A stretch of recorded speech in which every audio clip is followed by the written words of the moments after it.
Hey, peace, everybody. I hope everybody's doing well.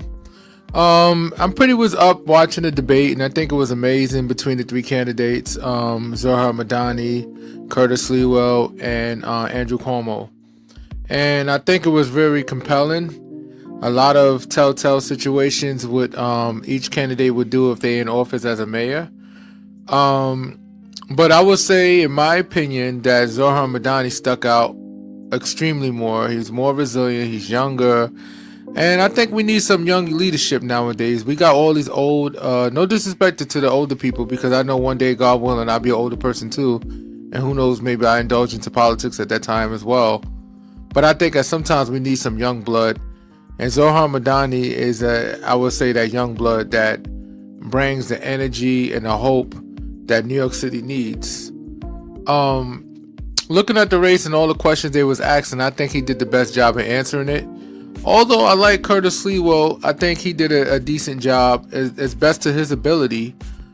But I think he don't have the range as it pertains to certain politics when it comes to certain things. I just think he don't got the range. Maybe when it comes to like policing and defending, in which he has personal experience in. But I think when it comes to everything else, I don't think he has the range. I think Zohran Mamdani got more range because it seemed like he just knew what to say all the time. Even when they threw out the 311 thing, is what got me the most, was that what each candidate had to say what call, what is the number one phone calls. And the only one that got it right was Zohran Mamdani. He said noise and housing, but noise was on the list as number one or number two as the most frequent phone calls to 311. And then basically they stated, they asked the moderators asked what they would do afterwards. And I think that he aced it.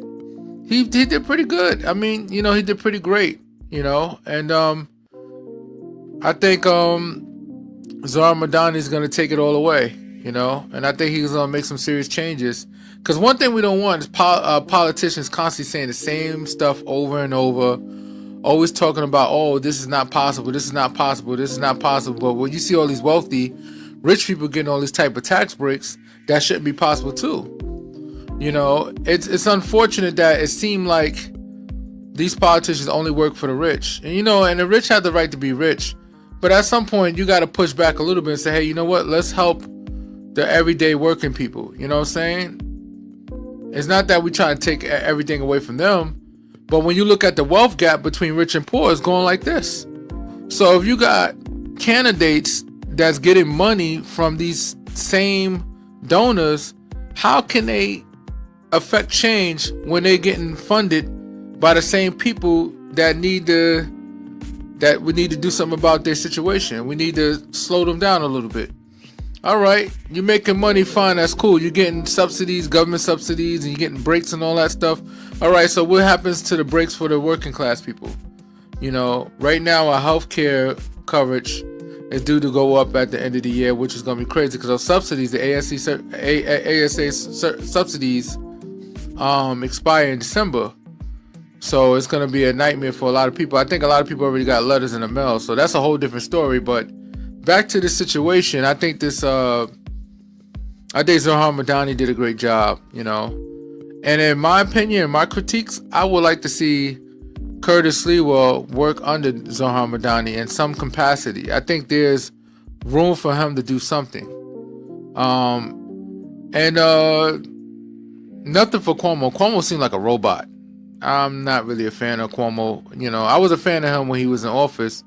But once all those scandals came out and the situations with women, and no disrespect, I understand the culture of Italian culture where they kiss when they greet and stuff like that.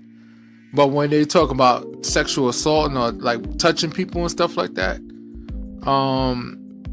that's a little different, touching people in places. I mean, alleged. This is all alleged. I don't want to get sued. I don't have no money, so you'll be suing me. You'll be practicing. You'll be spending more money on attorneys. And I'll file bankruptcy. I'm not afraid to. Because I don't have shit. That's just for anybody that want to sue me. Good luck. If anything, you'll be wasting your money, and I'll laugh at that. But back to what I'm saying. I think Zohran did a good job. I think we need to give him a chance. He's 33. He's 33. He'll be 34 this Saturday. Let's give him a shot. See what happens. He wants to do something for all American people. He wants to make buses free. I think that's going to be the tough one. I think that's the most tough one on his project list. But healthcare for kids and stuff like that, like not healthcare, I'm sorry, childcare, I think that's possible. It happened before in the past with Blasio at some point. So I think Zohran can deliver on that. And Kathy Hochul seemed to be on board with that too. She likes the idea of it. So that's something that could come to fruition that could really help out New Yorkers. So let's give him a chance, because at least he's talking about whether everything he's trying to do don't come to pass and it doesn't work out. The fact that he's trying to do it, we need to give him a shot. Because it seemed like if you go for Andrew Cuomo, you're going to get what Mayor Adam was given, which wasn't shit. You know, Mayor Adam raised things up. But that's a whole different story. I'm not talking about Mayor Adams. He already dropped out. I'm going to give him his grace and his break to relax. But Andrew Cuomo is going to pretty much, pick off what Mayor Adams. And then they both beholden to the Trump administration. And if they're not, then why is it that he got open investigations? You know, he got open investigations with his scandal with the kid, with the women and stuff like that. So that's a whole different issue. We don't need somebody that's messy that got all that baggage. You know, so far Zohran Mamdani is cleaner than a lot of them. So let's go for him, see what happens. But leave your opinion. Tell me what you think about it. That's just my opinion. Hey, I'm not an expert in politics, so don't be sitting and say, how dare you say this guy. I'm just seeing I'm just looking how I see things. I would like to try something different. And one thing about misery is trying to do the same thing, trying to get a different result. It doesn't work that way. Sometimes we gotta try something different. Zohran seems to be a lot different. I may not agree with everything he stands for, but he's definitely singing the right song right now, and I think we need to give him a shot. So, New Yorkers, do what you gotta do. I don't live in New York, so I can't really do, but I'll be supportive from the background with my pom-poms. But y'all take it easy. God bless everybody, and peace. I didn't want to even make this long. Damn, it's 7 minutes long. It's so damn long. Nah, peace, everybody.